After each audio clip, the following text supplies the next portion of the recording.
নাম কি বলেন? আমার নাম হাজরা বিবি। আমার বাড়ি কয়রাত থানা, খুলনা জেলা কয়রাত থানা।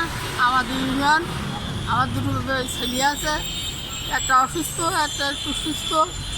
আমি অসুস্থ, আমার একটু ঘর নেই, তাই আমি একটু ঘরের জন্য আবেদন করছি সরকারের কাছে, একটু সাহায্য চাচ্ছি। আপনার স্বামী নাম? আমার স্বামী অসুস্থ। নাম কি?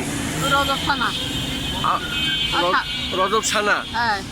আর আপনি আপনি এখানে আইছেন কার সাথে? জাতীয় প্রেস আমি ক্লাবের সাথে? একা একা আসি। একা একাই চলে আসেন? আজ 15 দিন এইভাবে রাস্তায় ঘুরতেছি। আজ 15 দিন? আজ 15 দিন। আপনি প্রতিবন্ধী? আমি প্রতিবন্ধী। আপনি অসুস্থ? আমি অসুস্থ। তো এই অবস্থায় আপনি আসছেন একা একা, আপনার যদি কোনো অসুবিধা হয়ে যায় কে দেখবে?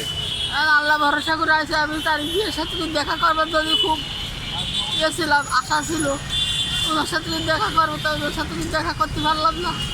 আমার দেখা করতে দেবে না কোনো মতে। ও, তারেক রহমানের সাথে দেখা করতে পারেননি? দেখা না। করার জন্য আইছেন? আমি তা আপনি ওনার কাছে একটা সাহায্য চাচ্ছেন, আপনার ঘরের দাবি? ঘরের দাবি। আপনি ঘর নেই, আপনার ঘর বাড়ি নাই? ঘর নেই। ও আচ্ছা আচ্ছা। শুধু দর্শক শুনলেন, এই হাজেরা বিবি, বয়স 60, উনি প্রতিবন্ধী এবং অসুস্থ। এই অবস্থায় জাতীয় প্রেস ক্লাবের সামনে সারা রাত্রি এইভাবে বসে আছেন এবং আমরা দেখতে পেরেছি আজ 15 দিন এই অবস্থায় উনি আছেন। উনি মাননীয় প্রধানমন্ত্রী তারেক রহমানের সাথে দেখা করার জন্য এসেছিলেন, কিন্তু দেখা করতে পারেননি। তাই জাতীয় প্রেস ক্লাবের সামনে সাংবাদিকদের শরণাপন্ন হয়েছেন এবং উনি আর্থিক অনুদান চাচ্ছেন, সাহায্য চাচ্ছেন। ওনার দাবি একটি ঘর এবং ওনার চিকিৎসার জন্য খরচ। এই হলো ওনার মূল দাবি। এই হলো ওনার হাতের যে অবস্থা, অসুস্থ আমি দেখতে পাচ্ছি, শরীরের অবস্থা এরকম, আমি সেটাই দেখানোর চেষ্টা করছি। তার হাত, তার শরীর এখন এই অবস্থা।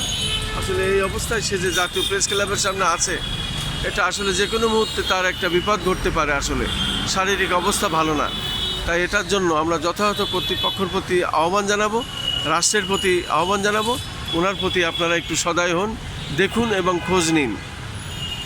আমি খন্দকার মাসুদুজ্জামান, জাতীয় প্রেস ক্লাবের সামনে থেকে, রাজধানী ঢাকা।